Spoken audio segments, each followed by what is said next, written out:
मेरे digital platform पर आप सभी का हार्दिक स्वागत है। मेरा नाम प्रशांत। हमारे चल रहे थे objective question. Carbon it's compounds, carbon और उसके यौगिक से कंप्लीट हो चुके हैं। फिर हम नेक्स्ट चैप्टर की ओर बढ़ते हैं और नेक्स्ट चैप्टर का नाम है हमारे का जैव प्रक्रम लाइफ प्रोसेस चैप्टर 5। उसको ऑब्जेक्टिव क्वेश्चन करेंगे आज नए पहले क्वेश्चन से।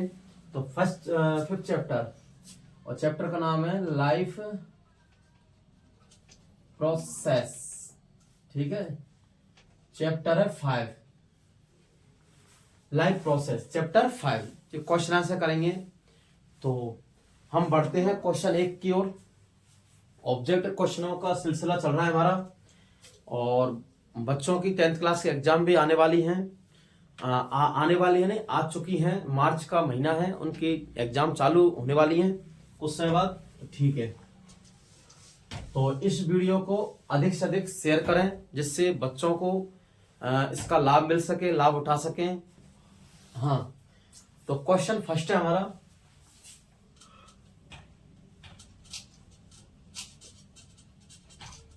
मानव में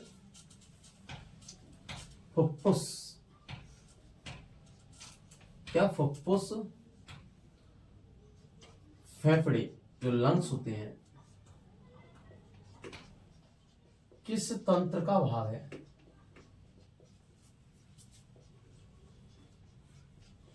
बहुत इजी क्वेश्चन है।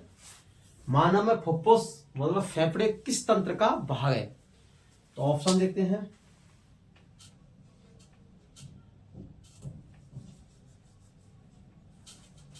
पोषण,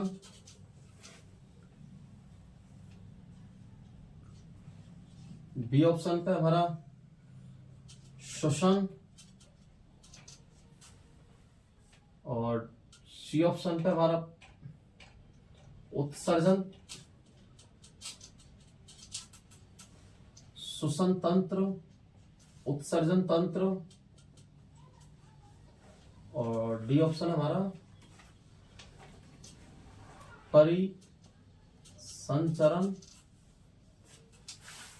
परिसंचरण तंत्र या परिसंचरण। ठीक है, ये क्वेश्चन फर्स्ट है हमारा। मानव में फुफ्फुस मतलब फेफड़े किस तंत्र का भाग है? ठीक है, क्वेश्चन है फर्स्ट इसमें कि मानव में फुफ्फुस फेफड़े किस तंत्र का भाग है। तो सबसे पहले देखते हैं पोषण। तो पोषण क्या है? पोषण जो हमारा है, पोषण होता है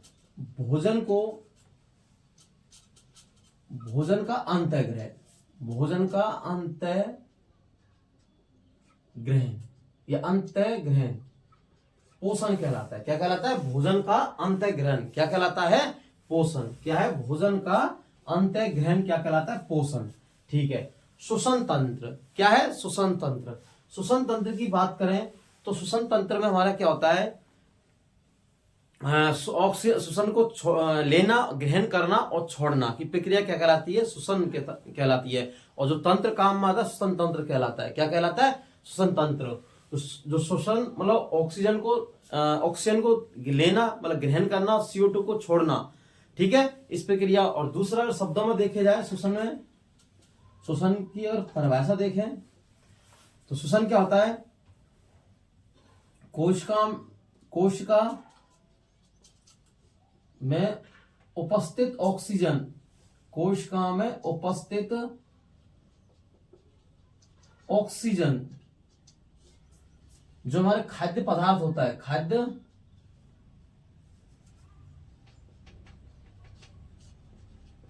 पदार्थ का ऑक्सीकरण करके, क्या करके कोशिका उपस्थित ऑक्सीजन खाद्य पदार्थों का ऑक्सीकरण करके, ऑक्सीकरण करके ऊर्जा प्राप्त करना। क्या करना? ऊर्जा प्राप्त करना। और ऑक्सीकरण करके ऊर्जा प्राप्त करना। और ऊर्जा किस रूप में होती है? ATP के रूप में प्राप्त होती है। AT का मतलब होता है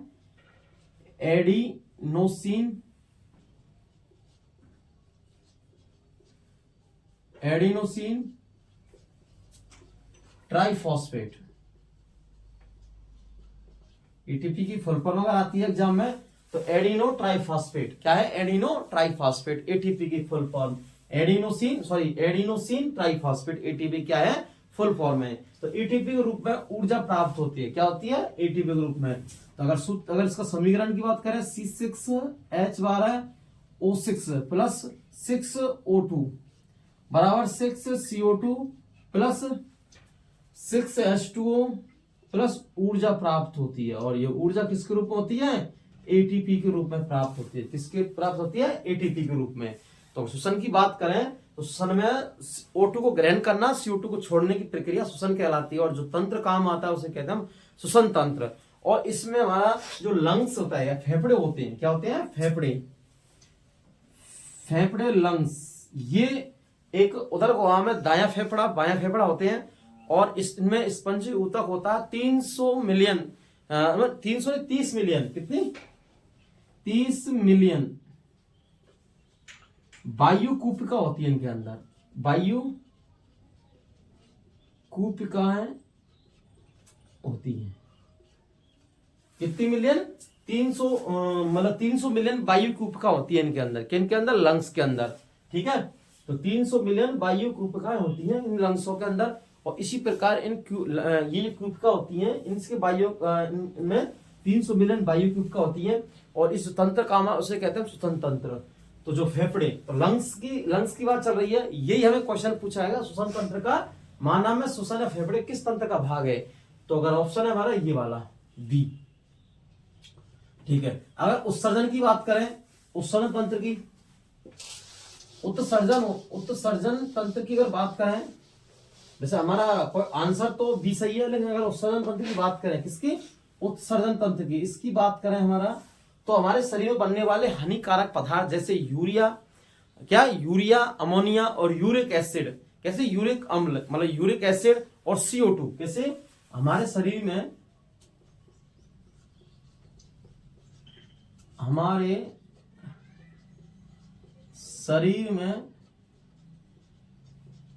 बनने वाले हानिकारक पदार्थ, हमारे शरीर में बनने वाले हानिकारक पदार्थ क्या है? हमारे शरीर में बनने वाले हानिकारक पदार्थ कैसे? हमारे शरीर में बनने हमारे शरीर में, ये लाइन थोड़ी सी, हमारे शरीर में बनने वाले हानिकारक पदार्थ जैसे यूरिया, अमोनिया और यूरिक अम्ल, कैसा? यूरिक अम्ल और CO2 को बाहर निकालना।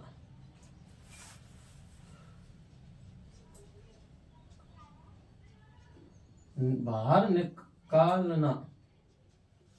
बाहर निकालना क्या कहलाता है? बाहर निकालना, यूरिक अम्ल को बाहर निकालना इसको कहते हैं उत्सर्जन। शरीर से बाहर निकालना, उत्सर्जन। और जो तंत्र काम आता है, क्या आता है? जो तंत्र काम आता है उसे कहते हैं हम उत्सर्जन तंत्र। क्या कहते हैं उसे कहते हैं हम उत्सर्जन तंत्र कहते हैं। क्या कहते हैं उसको? हम उत्सर्जन तंत्र। उत्सर्जन तंत्र ये है। रही बात हमारे परिसंचरण तंत्र की, तो परिसंचरण तंत्र को हम रक्त परिसंचरण, जो ब्लड का परिवहन कौन कराता है? ब्लड का परिवहन पंप स्टेशन किसे बोलते हैं? हृदय को। तो ये हृदय से रिलेटिव है, क्योंकि हृदय क्या कराता है? रक्त का पंपिंग मतलब पंप कराता है, रक्त को किसको कराता है? रक्त का पंप कराता है कौन? हृदय। और हृदय रक्त को पंप कराता है। ठीक है, तो इसको क्या बोलते हैं? रक्त परिसंचरण। ये इससे रिलेटिव है, तो हमारा आंसर हुआ बी, क्योंकि ये श्वसन तंत्र से रिलेटिव है। ठीक है, उत्सर्जन तंत्र भी हो गया और पोषण भी हो गया। ठीक है, लेकिन हमारा आंसर क्या है इसमें? बी है। ठीक है,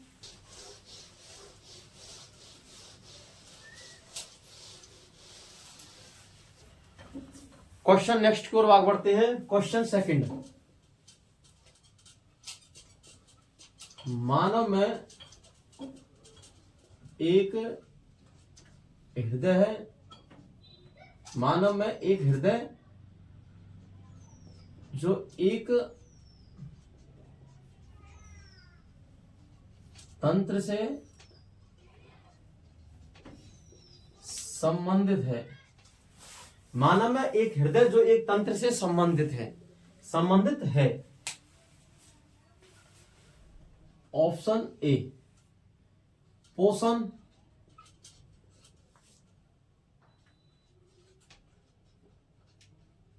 उत्सर्जन तंत्र,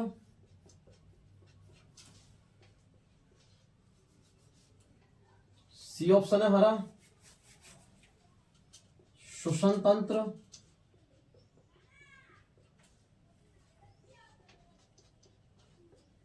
परिसंचरण तंत्र।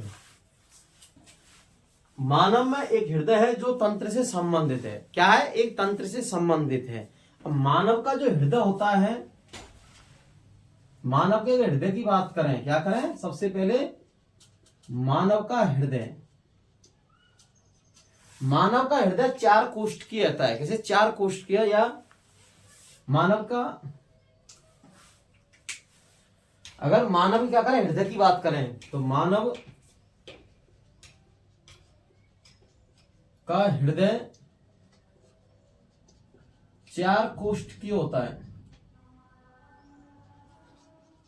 4 कोष्ठकीय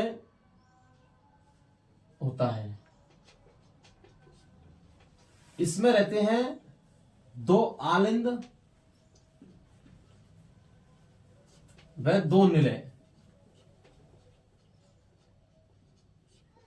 कैसे? 2 आलिंद 2 निलय, एक तो दायां आलिंद, एक बायां निलय, एक बायां निलय, एक दायां आलिंद, इस प्रकार से। और ये जो आलिंद निलय होते हैं, इनमें से है का रक्त का क्या होता है? पंपिंग। क्या होते हैं? पंपिंग। और जो रक्त का पंपिंग, रक्त का परिवहन, और इसी को कहते हैं परिसंचरण तंत्र। क्या बोलते हैं इसको? परिसंचरण तंत्र। तो इसका आंसर क्या होगा? सेकंड, मतलब वो डी आंसर, परिसंचरण तंत्र। क्या होगा? परिसंचरण। रक्त का क्या होता है? एक परिवहन होता है, संचरण। ठीक है, किसके द्वारा? हृदय द्वारा। तो इसे कहते हैं रक्त परिसंचरण तंत्र। ठीक है, ये वाला सेकंड हो गया। क्वेश्चन की ओर आगे बढ़ते हैं हम।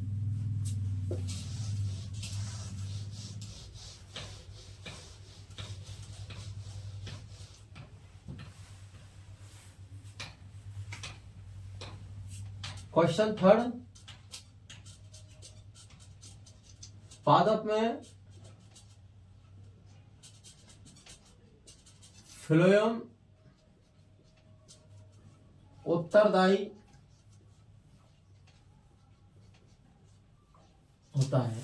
पादप में फ्लोएम, क्या? पादप में फ्लोएम उत्तरदायी होता है। क्या होता है? उत्तरदायी होता है। किसमें? पादप में फ्लोएम उत्तरदायी होता है। क्या होता है? उत्तरदायी। तो फ्लोएम होता है उत्तरदायी।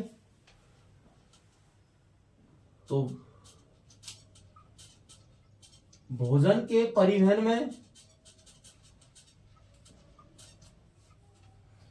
ठीक है, वी जल के परिवहन में,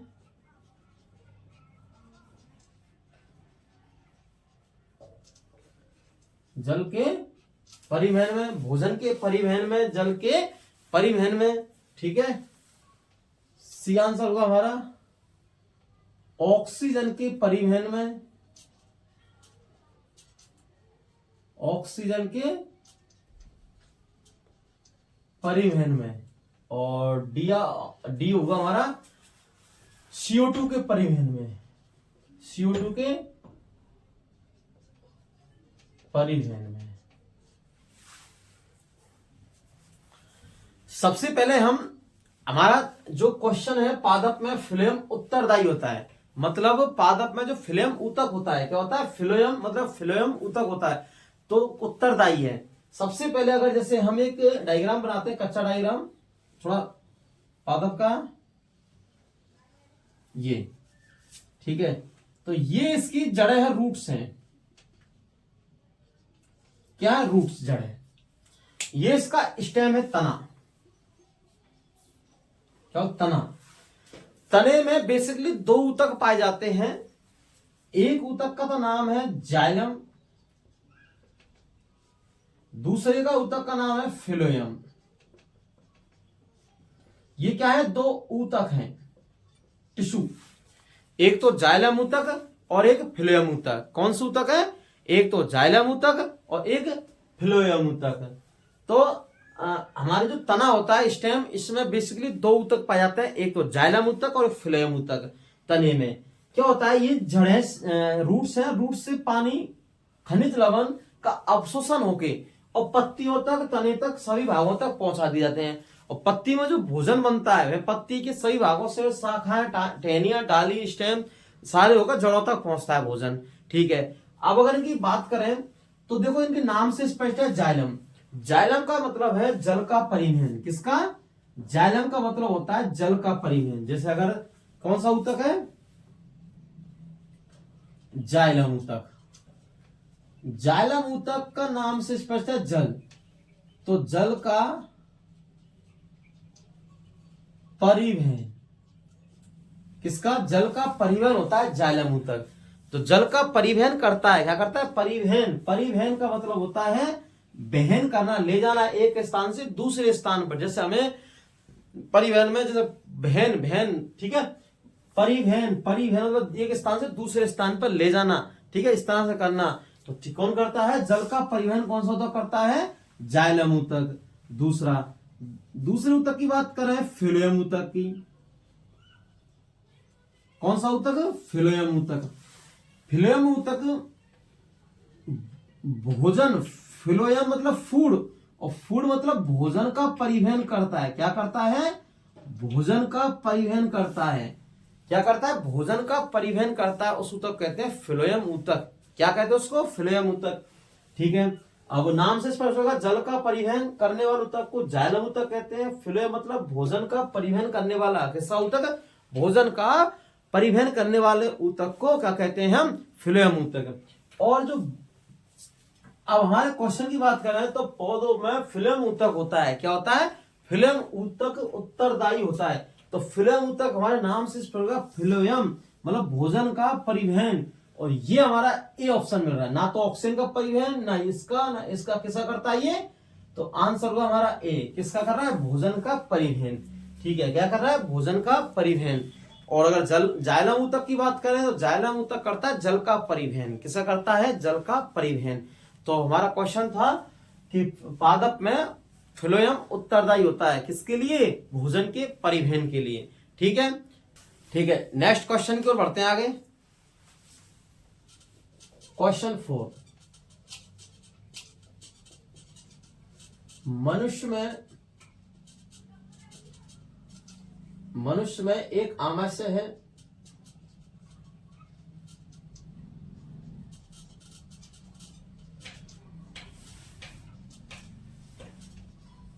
जो एक तंत्र का भाग है। मनुष्य में एक आमाशय है जो एक तंत्र का भाग है। क्या है, मनुष्य में एक आमाशय है जो एक तंत्र का भाग है।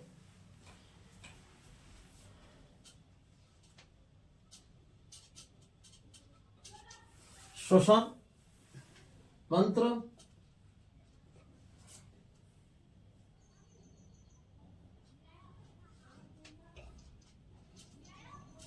पाचन तंत्र,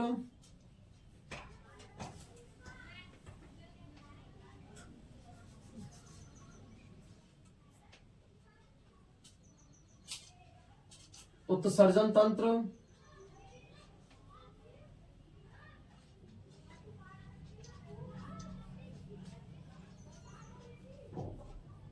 जनन तंत्र।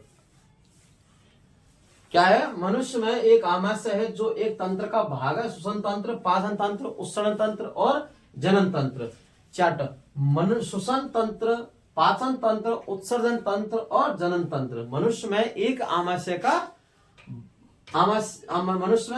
है जो एक तंत्र का भाग है। ठीक है, अगर हमारा क्या क्वेश्चन है, आमाशय। अगर आमाशय की बात करें हम, किसकी बात करें, आमाशय की। किसकी बात करें हम, आमाशय की। तो आमाशय एक आमाशय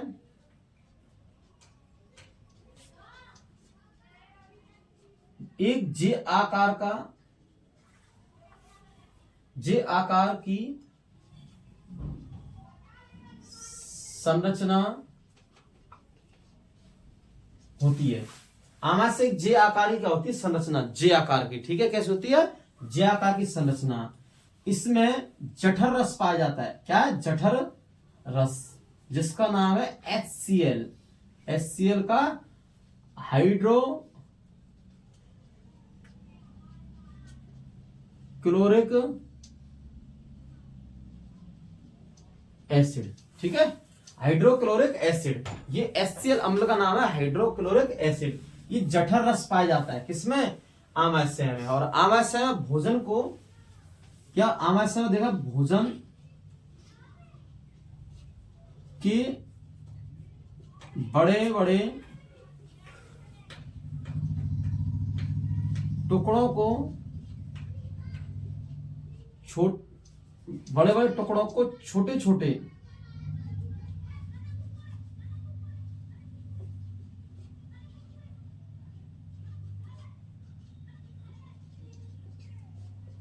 टुकड़ों में तोड़ देता है। टुकड़ों में तोड़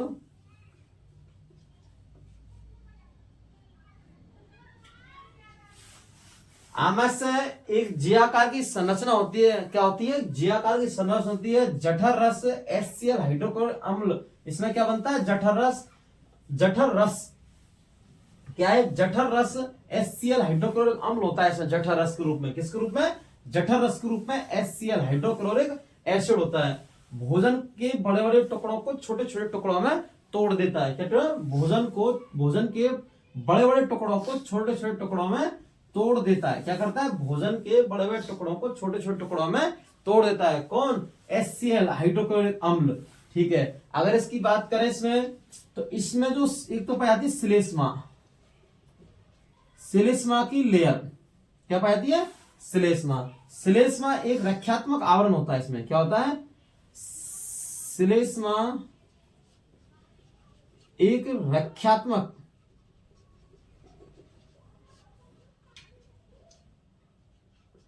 आवरण होता है। क्या होता है? रक्षात्मक आवरण होता है। किसमें? ठीक है, और इसमें भोजन के छोटे टुकड़ों को, मतलब उसमें टुकड़ों में। अब जो हम पढ़ रहे हैं क्वेश्चन में कि आमाशय क्या है? आमाशय एक जे आकार की संरचना होती है और जठर रस, इसमें हाइड्रोक्लोरिक अम्ल पाया जाता है। बड़े बड़े टुकड़ों को छोटे टुकड़ों में तोड़ देता है, मतलब उसका पाचन करता है। किसका? भोजन का। और भोजन के पाचन को करने वाले को हम कहते हैं पाचन तंत्र, जिसमें भोजन का क्या हो? पाचन तंत्र। ठीक है, पाचन हो, उसे कहते हैं पाचन तंत्र। तो जे ऑप्शन हुआ हमारा बी। जनन तंत्र, जनन तंत्र हमारा ही नहीं है, क्योंकि जनन तंत्र के अंदर नर और मादा दोनों का भाग होता है, इसमें ही नहीं है। ठीक है, दूसरा उष्ण तंत्र, हानिकारक पदार्थों को बाहर निकालना, ये इसमें ही नहीं है। श्वसन तंत्र में श्वास को छोड़ना या बाहर निकालना, ये इसमें ही नहीं है। ठीक है, तो ये तीन ऑप्शन गलत है, हमारा ऑप्शन होगा बी। ठीक है, क्योंकि श्लेष्मा क्या है? रक्षात्मक आवरण है।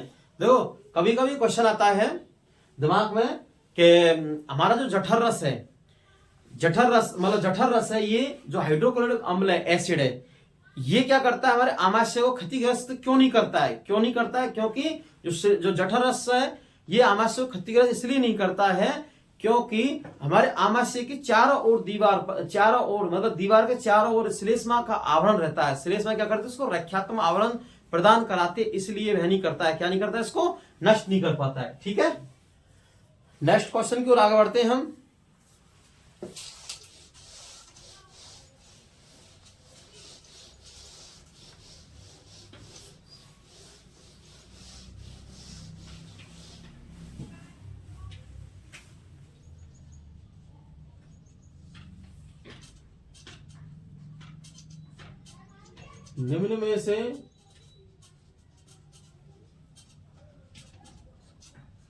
निम्न में से कौन सा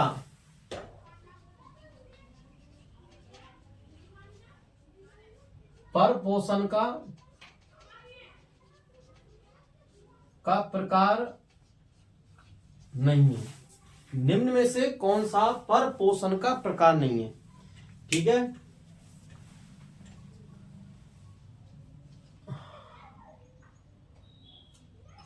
स्वपोषण,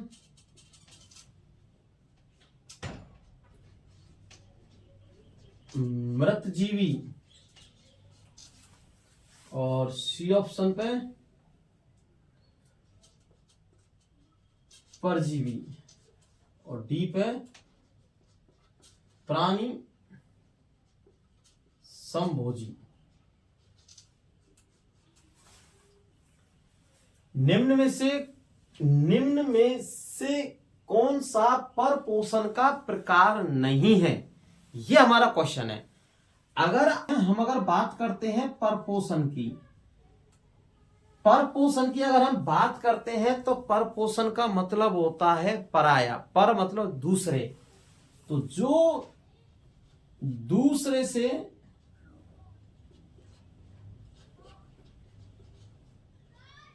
भोजन ग्रहण करते हैं, जो दूसरे से क्या करते हैं, भोजन ग्रहण करते हैं, उन्हें कहते हैं परपोषण।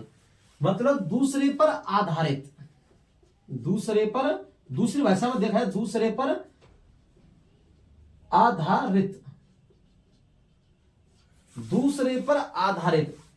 जो दूसरे से भोजन ग्रहण करते हैं, मतलब दूसरे पर आधारित है, उन्हें कहते हैं हम परपोषण।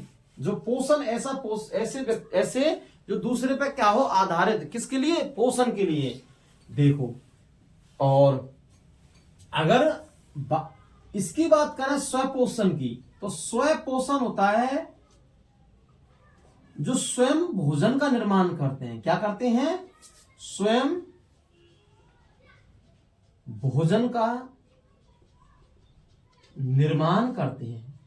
जैसे हमारे पेड़ पौधे क्या हैं, पेड़ पौधे, क्योंकि पेड़ पौधे सूर्य के प्रकाश की उपस्थिति में, किसकी में, सनलाइट होती है उसकी उपस्थिति, प्रेजेंट में क्लोरोफिल की उपस्थिति में, किसकी में, सूर्य के प्रकाश में क्लोरोफिल की उपस्थिति में भोजन का निर्माण करते हैं। इसलिए वे स्वयं भोजन बनाते हैं। कौन, पेड़ पौधे। इसलिए उन्हें क्या कहते हैं, स्वपोषण। क्या कहते हैं, स्वपोषण, जो स्वयं भोजन बनाए। ठीक है, हाँ, क्वेश्चन में चल रहा हमारे में कि निम्न में से कौन सा परपोषण का प्रकार नहीं है। तो परपोषण का प्रकार नहीं है, तो जो देखो, जो स्वयं भोजन का निर्माण करते हैं, भोजन का क्या करते हैं, निर्माण करते, उन्हें कहते हैं हम स्वपोषण। तो ये तो नहीं हो सकता, क्योंकि ये जो परपोषण और दूसरे पर भोजन के लिए आधारित है, तो इसमें ये तो नहीं है। ठीक है, एक चीज दूसरा देखते हैं, मृतजीवी। क्या है मृतजीवी? मृतजीवी का उदाहरण है हमारा मशरूम। अगर किसकी बात करें, मृतजीवी मतलब मशरूम, इसको बोले छत्रक। ठीक है, मशरूम का छत्रक। मृतजीवी का मतलब है सड़े गड़े पदार्थों से अपना भोजन प्राप्त करना। किससे, सड़े गड़े पदार्थों से अपना भोजन प्राप्त करना। स्वयं नहीं बना रहे, दूसरे पर आधारित है। किस पर, सड़े गले पदार्थों पर आधारित है। इसका मतलब ये हमारा इसमें हो सकता है। ठीक है, क्योंकि दूसरे पर आधारित है परपोषण। ठीक है, दूसरा, तो ये दूसरे पर आधारित है। अगर परजीवी की बात करें, किसकी बात करें, परजीवी की, तो परजीवी हमारे में अमरबेल, कस्कूटा, अमरबेल, इसका विज्ञान कस्कूटा। ठीक है, अमरबेल हमारे दूसरे पर बने बनाए भोजन पर ग्रहण करती हैं। जैसे हमारे बड़े वृक्ष हैं, उनकी डालियों शाखाओं से अंतःचूषण के द्वारा भोजन ग्रहण करती हैं। तो दूसरे पर आधारित, दूसरे का बना बनाया भोजन ग्रहण कर रही है, इसलिए ये परपोषण है। दूसरा, प्राणी समभोजी। क्या है, प्राणी समभोजी, ऐसे प्राणी जो अपना भोजन ठोस, कैसे, ठोस व तरल पदार्थ के रूप में ग्रहण करते हैं। कैसे करते हैं, ठोस व तरल पदार्थ के रूप में ग्रहण करते हैं। किसको, अपने भोजन को। खुद नहीं बना रहे हैं, लेकिन दूसरे पर ठोस व तरल पदार्थ के रूप में भोजन ग्रहण कर रहे हैं, उन्हें कहते हैं प्राणी समभोजी। प्राणी संभोजी का उदाहरण अगर देखा जाए, उदाहरण की बात करें किसकी, एग्जाम्पल की, तो इसमें क्या आएगा, मेढक, और क्या आएगा इसमें, अमीबा और मनुष्य। तो ये भी दूसरे पर आधारित है, ये भी दूसरे पर आधारित है, ये भी दूसरे पर आधारित है भोजन के लिए, लेकिन हमारा ये नहीं है स्वयं पोषण। अब क्वेश्चन क्या कह रहा है, निम्न में से परपोषण का प्रकार नहीं है, तो परपोषण का प्रकार कौन सा नहीं है, ये नहीं है, ए ऑप्शन। तो इसमें क्या हुआ, ए हमारा, क्योंकि ये भी है, ये भी है, ये भी है, क्योंकि मृतजीवी मशरूम में सड़े गले पदार्थों पर रहता आधारित, ठीक है। परजीवी ये भी हमारे वेल दूसरे पर आधारित रहती है, और प्राणी संभोजी ठोस और तरल पदार्थों के रूप में भोजन को ग्रहण करते हैं, दूसरे पर ये भी आधारित रहते हैं। तो मतलब इसमें परपोषण से मतलब दूसरे पर आधारित भोजन के लिए रहते हैं, तो इसका मतलब परपोषण में 3 हुए, और इसमें पूछ रहा है नेगेटिव वाला नहीं है, तो नहीं में कौन आएगा, स्वयं पोषण, क्योंकि स्वयं पोषण में जो अपना भोजन स्वयं बनाते हैं, जैसे हरे पेड़ पौधे जो प्रकाश संश्लेषण क्रिया द्वारा क्या सूर्य के प्रकाश की उपस्थिति में, क्लोरोफिल की उपस्थिति में क्या बनाते हैं, भोजन बनाते हैं। ठीक है, मिलते हैं नेक्स्ट वीडियो में।